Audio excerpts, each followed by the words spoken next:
Salut à tous, c'est Fab et des Garmates sur ma chaîne. Vous l'avez peut-être remarqué, surtout pour les abonnés. C'est vrai qu'en ce début d'année 2026, je vais plus vers les shorts, mais j'ai bien entendu vos messages. Merci d'ailleurs, ça fait plaisir parce que cette chaîne, c'est avant tout, oui, je sais, c'est moi qui est derrière le micro, derrière la caméra, mais c'était avant tout pour partager les passions. Beaucoup m'ont redemandé en version longue. C'est vrai que je l'avoue, je l'ai fait par rapport à planning personnel. Mais du coup, là, vous allez avoir tout ce que j'ai vu ce dernier mois. Donc là, on est pour le mois de mars, vu que là, on est en avril. C'est pas un poisson d'avril. Donc là, en gros, je vais tout résumer un petit peu ce qu'il y a vu. Je vais mettre d'affilée les shorts. Et donc, je vous promets, notamment les grosses séries comme Daredevil, Invincible, Monarch. C'est vrai que toutes les semaines, vous avez un short sur l'épisode et quand toute la saison sera disponible, vous aurez des vidéos et je ferai ça aussi pour quelques blockbusters. J'essaierai de revenir au moins à... Je vais essayer une vidéo par semaine. Donc, il y aura en début du mois la vidéo résumée, là où je mettrai les shorts, comme vous allez voir d'ici quelques minutes. Et après, on va voir, je vais sélectionner. Mais en tout cas, tout ce qui est en cours, donc Invincible, Daredevil, Monarch saison 2, vous aurez la vidéo, c'est promis. Allez, à plus tard. Kenavo, bon visionnage. Il ne peut y avoir qu'un roi pour qu'un royaume. Eh ben, parlons de pop culture, parlons de séries historiques. Qu'est-ce donc cela? Moyen-Âge. Salut à tous, c'est Fab et des Garmates sur ma chaîne. Et aujourd'hui, on va parler d'une série disponible sur la plateforme Canal+. Une série historique sous ère médiévale, même si tu sens vraiment l'héritage viking, King and Conqueror. Cette série retrace la rivalité, notamment pour le trône d'Angleterre entre Guillaume le Conquérant et Harold de Wessex. Et oui, parce que durant une période de l'histoire, le trône était vacant parce que le roi n'avait pas d'héritier. Et entre le duc de Normandie, donc Guillaume, donc oui, pourquoi la Normandie en lien avec l'Angleterre? C'est pour ça qu'il y a un petit héritage de Viking, parce que si vous avez notamment regardé la série Viking ou des connaissances historiques, effectivement, quand les Vikings ont commencé leur périple pour aller jusqu'à la France, et un petit peu pour calmer les ardeurs, ils ont le droit à la Normandie. Quant à Harold aussi, si vous avez regardé la série Viking, on a beaucoup parlé notamment de cette zone du Wessex, une zone de l'Angleterre. Donc Harold du Wessex et Guillaume le Conquérant qui ont une rivalité pour avoir le trône. La série est faite de 8 épisodes, moi je vous la conseille de la vous faire entièrement. Voilà, certes, Canal+ a proposé 2 épisodes par semaine. À un moment, je m'ennuyais, ça j'avoue. Même les 2 épisodes finaux qui donnent les 2 grosses batailles, notamment celle où on connaît le vainqueur. Mais moi je dirais tout d'un coup, et encore ça peut paraître un peu long. Oui, vous l'avez compris, je me suis un peu ennuyé. Déjà, jusqu'au 4e épisode pour avoir la mort du roi. Dès le premier épisode, on a tout de suite comme un flashback de la bataille finale. Donc on te dit tout de suite que cette série sera vraiment sur la rivalité entre les 2 hommes que j'ai cités. Mais après, c'est très très long. Le roi meurt qu'à partir du 4e épisode et c'est là que la rivalité commence. Même si au niveau scénaristique, on voyait la petite rivalité entre les deux. Donc, mais je trouve que même on aurait pu développer leur histoire, je trouve que c'est pas si développé que ça. Oui, Harold, il y a le côté de la famille, Guillaume aussi, le côté amour aussi. Donc même Guillaume avait des petits soucis, que ce soit avec la France. Il a fait aussi une coalition avec la Bretagne. À un moment, rivalité entre Bretagne et Normand, j'étais prêt à dire, ok, je t'aide et tu me files le Mont Saint-Michel. Ouais, je m'attendais à ça, franchement. Non, mais voilà, donc même si un des frères y est arrivé à un tragique, et là, ça aurait pu donner un tournant, mais il y avait un autre concurrent au trône, c'était justement ceux qui viennent des pays nordiques. Mais voilà, je trouve que c'était pas si épique. Pas épique, je dirais, ouais, voilà. Donc, c'est jeté dans les 2 derniers épisodes. Moi, j'aurais voulu que, allez, à la rigueur, les 2 premiers épisodes, tu vois, la mort du roi, la rivalité, et après, tu fais des longues batailles, même la bataille finale. Quand tu te renseignes un petit peu, c'est une bataille qui a duré voilà, pratiquement toute une journée. Là, c'est vraiment balancé comme ça, avec au début des stratégies. C'est pas mal le stratagème de Guillaume. Si vous êtes fan d'histoire, oui, faites-vous votre propre avis. Si vous êtes fan de médiéval, ça peut vous plaire. Et dites-moi en commentaire ce que vous en pensez. C'est du bon, et c'est peut-être pas le dernier film. Parlons de pop culture, parlons de science-fiction.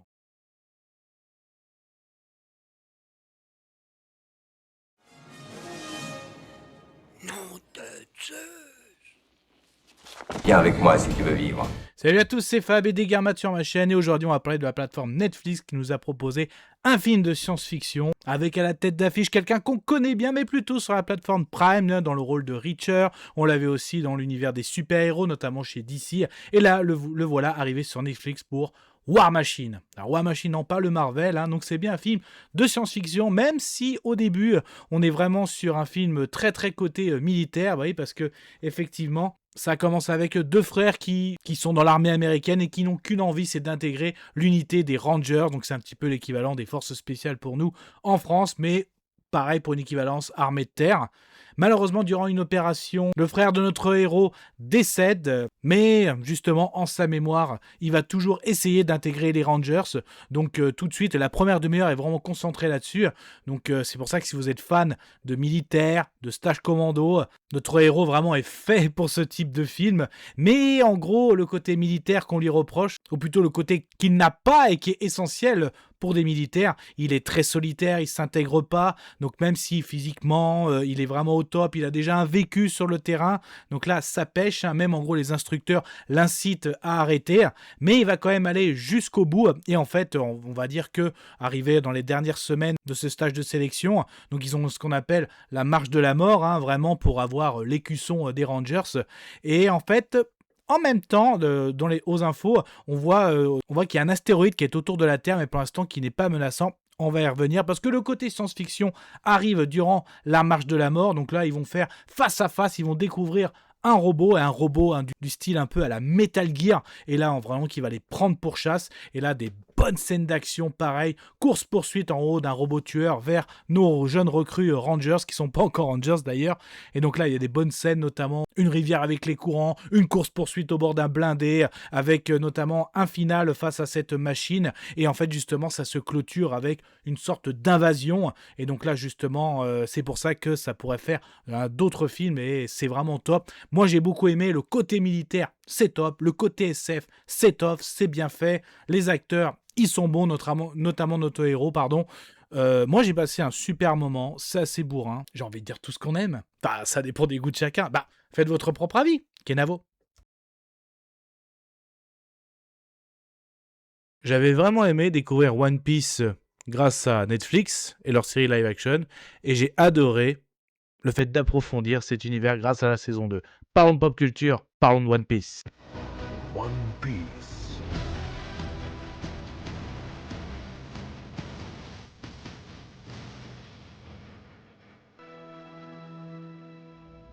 Et salut à tous, c'est Fab et Desgars sur ma chaîne, et aujourd'hui on va parler de la plateforme Netflix. Netflix qui a fait le pari de faire des adaptations de mangas, donc il y en a plusieurs, mais vraiment celles où ils ont tout misé. Et est-ce que c'est une réussite? Alors je peux pas vous dire en tant que fan, je n'ai pas vu les mangas, je n'ai pas vu l'animé, mais en tout cas pour permettre de découvrir, en tout cas ils se sont attaqués à One Piece, et on est déjà rendu à la saison 2. One Piece, donc un monde rempli de pirates avec notre héros Luffy. Luffy n'a qu'un rêve, de devenir roi des pirates, et en plus, comme il a mangé un certain fruit du démon, il a de super pouvoirs, aidant notamment un pouvoir élastique.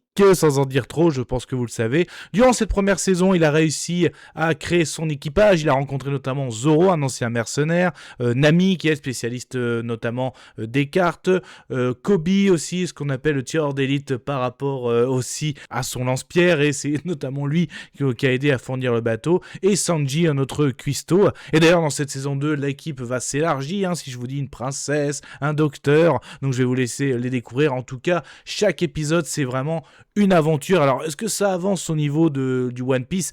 Pas forcément, donc deux nouveaux personnages, j'ai déjà cité. Je peux citer aussi notamment la marine qui a ses trousses, parce que notre Luffy fait vraiment parler de lui, d'ailleurs, un commandant avec ses gros fumeurs de cigares doublé par Adrien Antoine, notamment dans le dernier épisode, on nous tease quelqu'un aussi qui veut sur le One Piece, doublé par notre ami aussi Jérémy. Donc la VF déjà est classe, les costumes sont classe, les acteurs aussi sont classe, et en fait cet univers fantasy pirate, tu rentres dedans, c'est vraiment une super aventure. Les costumes au début ça peut faire kitsch, voire même piquer les yeux, mais non, je trouve que c'est vraiment dedans, et tu as de tout. Moi notamment, l'épisode 1 c'est surtout les retrouvailles, le 2 j'ai adoré l'histoire avec la baleine, ça m'a touché. Après il y a carrément une île avec des dinosaures et des combats de géants, entre l'ennemi aussi qui manipule la cire, ou celle qui avec la peinture qui les émotions. Après il y a carrément une excursion parce que Nami a attrapé une infection, jusqu'à avoir ce grand final. Donc voilà, c'est vraiment 8 épisodes chacun d'une petite heure, d'une grande aventure. Donc plein de petites aventures qui donnent une grande aventure, hein. Voilà ce que je peux dire de ce One Piece, de cette série One Piece. Et hâte d'avoir la saison 3, donc vous l'avez compris, moi j'ai adoré. Et vous alors, Kedavo? J'ai presque envie de vous dire qu'il y a un côté un peu ringard dans cette série. Ringard qui se laisse regarder. Eh ben on va en parler. Parlons de pop culture, parlons de la franchise Sherlock Holmes. Salut à tous, c'est Fab et des Garmates sur ma chaîne et aujourd'hui on va parler de la plateforme de streaming Prime qui s'est encore accaparé une franchise, la franchise Sherlock Holmes. Et là, non, pas de film, mais plutôt série et pas un reboot de Sherlock Holmes ou une version Prime, mais il nous propose la jeunesse de Sherlock Holmes et tout simplement la série s'appelle Young Sherlock. Ça fait beaucoup penser à Young Sheldon, hein, donc de la franchise de Big Bang Theory, et il y a des similitudes des personnages. Donc est-ce que c'est fait exprès, tout ça? En tout cas, moi je l'ai remarqué. Enfin bref, vous l'avez compris, nous sommes dans la jeunesse de Sherlock Holmes, ce célèbre détective d'Angleterre. Et bah au début, les débuts étaient assez compliqués pour lui parce qu'il fréquentait beaucoup le milieu carcéral. Heureusement, il avait un grand frère très bien placé au ministère des Affaires étrangères. Donc il arrive à être libéré et avoir un job de valet dans une école prestigieuse. Et donc, à force de côtoyer des grands professeurs, des grands scientifiques, donc déjà il va se faire remarquer, mais aussi en gros plein de petites enquêtes, hein. D'ailleurs les 8 épisodes s'appellent une affaire 2, une affaire etc. etc. Donc au début ça part sur un vol de parchemin et ça va aller jusqu'à un premier meurtre où il va être accusé et après ça va monter crescendo parce que plusieurs scientifiques, professeurs sont menacés et en fait plus la série va avancer, plus ça va carrément le concerner. Et donc on va suivre ses aventures et étant en gros la première enquête qui a révélé Sherlock Holmes. D'ailleurs cette révélation il l'a fait parce que comme il était accusé de meurtre, sinon il retournait en prison. Donc en fait il avait déjà ce talent et ce talent a été mis à contribution par la force des choses. Donc les acteurs, ça joue pas mal, tout ça, excellent. Les costumes, rien à dire, on est d'époque, mais le côté anglais vraiment trop poussé, comme par exemple, oh, Sir, mais qui est cet individu, voyons, et tout ça. Et même à un moment, dans un épisode, il y a une bombe qui est prête à exploser, et t'as l'acolyte, d'ailleurs, que je trouve, qui vole la vedette même, hein, à Sherlock Holmes, hein, limite, franchement, qui dit arrêtez d'être aussi anglais, mais barrez-vous, il y a une bombe. Donc c'est un petit peu ça, c'est pour ça un peu le côté ringard que je disais, mais ils arrivent à la fin de l'épisode, moi par exemple, à chaque épisode, je me suis dit, bon, je pense que je vais arrêter là, voilà, arriver à 3, 4, 5, mais à chaque fois, les 3 dernières minutes, ils te donnent un petit cliffhanger. D'ailleurs, Prime l'a mis d'un seul coup. Voilà, les 8 épisodes. Je pense que, heureusement, parce que s'ils avaient un épisode par semaine, les gens auraient décroché. Et c'est le fait que moi, quand je regardais l'épisode, t'as 2 doigts de décrocher. Et quand tu vois à la fin, bon, allez, t'enchaînes. J'ai réussi à aller au bout, mais je luttais quand même. Franchement, je luttais, voilà. Donc, et le fait que quand Prime met les 8 d'un coup, c'est qu'à un moment. Donc, bah, de toute façon, j'ai envie de dire, faites votre propre avis. Kenavo. Après avoir enchaîné les films vraiment sympathiques hein, avec Bautista, donc je vais pouvoir faire défiler les affiches, hein, mais on l'a vu en tant que tueur à gages, on l'a vu en tant que flic de la DEA, on a même vu un ancien Navy Seal avec à donner la réplique à Jason Momoa sur Hawaï, et franchement c'était très plaisant. Et là, eh ben, il fallait bien...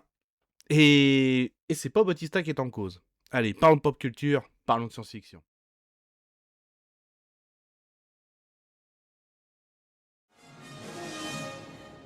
Nom de Zeus. Viens avec moi si tu veux vivre. Salut à tous, c'est Fab et des Garmates sur ma chaîne et aujourd'hui on va parler de la plateforme Prime Video qui nous propose une adaptation de comics Afterburn. Afterburn, un film de science-fiction donc dans un futur proche, donc suite à une éruption solaire.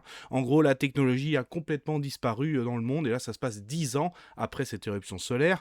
Et du coup on retrouve Bautista dans le rôle de Jake. Jake avant l'éruption solaire, était un chasseur de trésors. Et là, il a continué à chasser, on va dire, toutes ces merveilles, n'importe quel objet, en gros, pour des puissants. Donc, on va dire qu'il n'y a plus de président, il n'y a même plus de démocratie. Ils appellent ça même des chefs de guerre sur des territoires. Et ça se passe en Europe. Et là, on va lui donner une mission d'aller retrouver la Joconde. Et oui, donc ça se passe bien en France. Concrètement, l'ambiance, on se croirait vraiment dans un monde de zombies apocalyptique là-dessus, c'est très bon.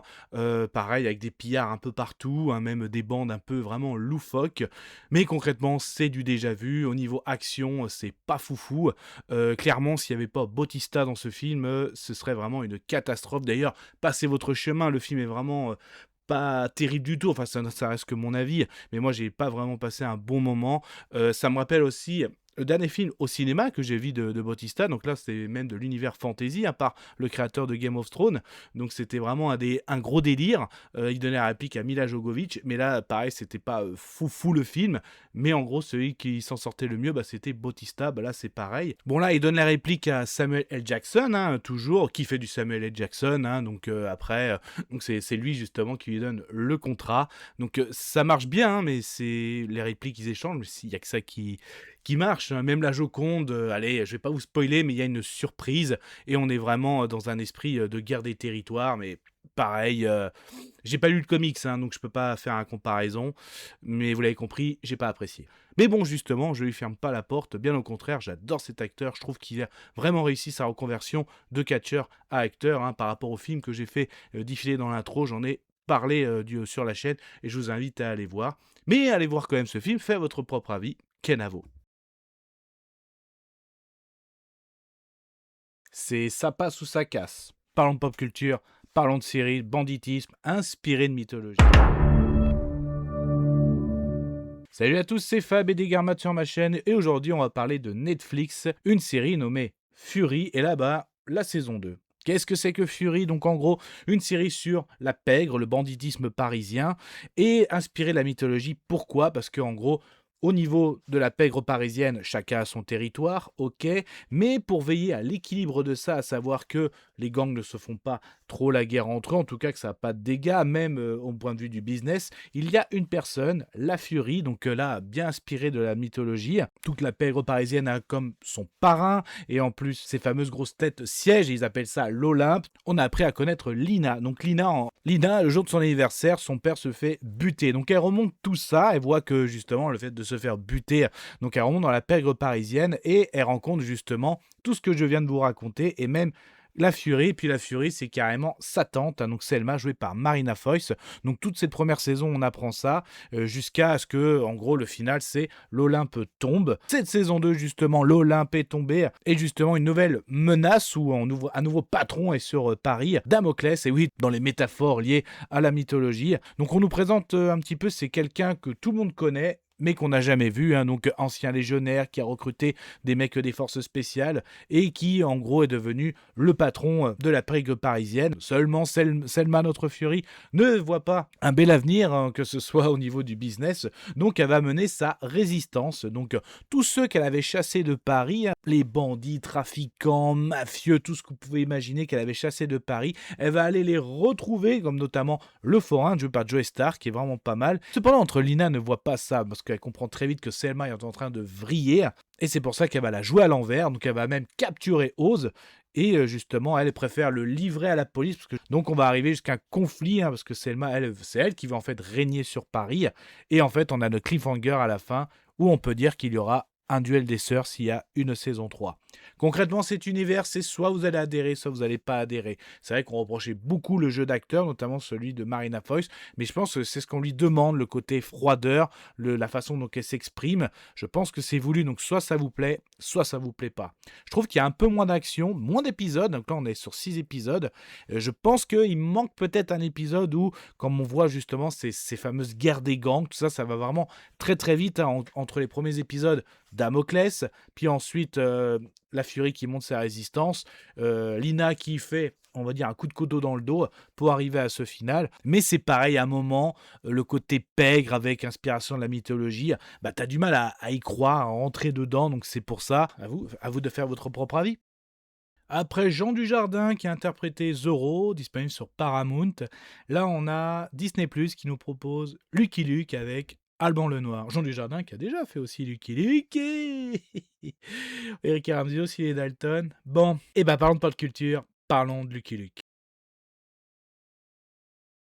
Salut à tous, c'est Fab et des Garmat sur ma chaîne et aujourd'hui on va parler de la série que Disney Plus nous propose, Lucky Luke. Et oui, encore une adaptation, certes tirée de la bande dessinée, on a eu des animations, d'ailleurs mon préféré, Daisy Town, j'en ai parlé sur la chaîne.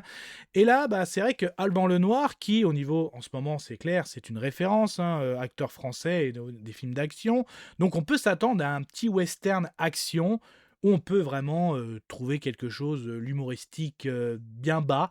Donc voilà un petit peu ce qu'on pourrait attendre de Lucky Luke. D'ailleurs, c'est vrai que quand déjà Disney Plus nous propose directement les 8 épisodes, une demi-heure par épisode, c'est assez rapide.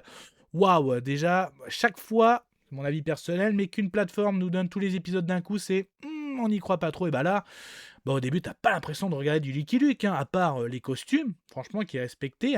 On a un Lucky Luke, certes blessé à la main, mais limite qui a peur, qui est dans le doute. Où est le sang-froid, où est le charisme? En plus, avec Alban Lenoir, il y a tout ça. Et au début, c'est... Et donc notre Lucky Luke, sa quête, forcément, même au début, il y a une scène où il va vers l'ouest et non, il fait demi-tour, il rencontre Louise, et en gros, va falloir retrouver la maman de Louise, que notre Lucky connaît. Donc on va rencontrer Billy the Kid, d'ailleurs c'est Louise qui s'est mariée avec ce Billy the Kid, donc Billy the Kid, l'ombre de lui-même, il a grandi, donc voilà, il se fait même moquer, on le reconnaît plus. On va recroiser les Dalton, avec un Joe qui est amnésique au début, puis ça va revenir petit à petit. Donc au début, il y a un côté gênant, franchement, ouais. Mais là où j'ai aimé, c'est les derniers épisodes. À un moment, on a notre Lucky Luke qui est complètement presque dans le coma. Et par rapport à un petit rituel, donc notre Louise va aller dans les souvenirs de Lucky Luke et on a les origines. Comment il est devenu l'homme bleu, comment l'homme qui tire plus vite que son ombre, parce qu'en fait il y a un traumatisme justement, il a rencontré un personnage qu'on nomme La Foudre. Donc là c'est plutôt intéressant, notre jeune Lucky Luke, comment il est devenu ce personnage qu'on connaît tous. Et après, on a cette conclusion où on voit carrément le président des États-Unis. Et c'est vraiment pas mal. Il y a un côté très familial. Mais là, en gros, il faut se taper tout le début de la série qui est la fin est plutôt pas mal, mais il faut quand même se bouffer tous les autres épisodes. Donc vraiment, je suis assez partagé. Mais quand même, pour moi, ce western, c'est même un western. Il n'y a que, je dis, les costumes ou les noms des personnages que tu retrouves. Mais sinon, voilà, c'est vraiment très, très, très moyen. Je vous laisse vous faire votre propre avis. Kenavo.